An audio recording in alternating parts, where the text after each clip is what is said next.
Toba take Singh से 20 kilometre के फासले पर खानपुर में सड़क किनारे लगे सदियों पुराने घने दरख्तों पर लगे बेर आने जाने वालों को अपनी तरफ मुतवज्जा कर लेते हैं। मौसम गर्मा के शुरू होते ही करीबी देहात के दुकानदार इन दरख्तों के नीचे अपने टोकरे बेरों से भर लेते हैं, जबकि यहाँ से गुजरने वाला हर शख्स बेर खाना नहीं भूलता। हम स्पेशली टोबा से इनको जब भी हमारा टाइम लगता है या इधर से गुजरते हैं, स्पेशली इनको लेते हैं खाने के लिए, इधर रुकते हैं।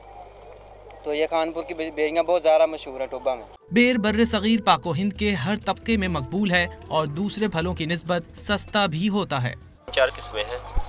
एक पेंदू बेर कहते हैं इसको, एक काठे हैं, एक प्योर देसी है, एक सेव बेर है। ये जो सिंध के इलाके से आई है उसको पाबंद किया गया है। माहिरीन का कहना है कि बेर दिल, गुर्दे और फेफड़ों के लिए मुफीद होता है। बेर खाने से न सिर्फ जिल्द की रंगत साफ होती है बल्कि बहुत सी जल्दी बीमारियों से भी निजात मिल जाती है।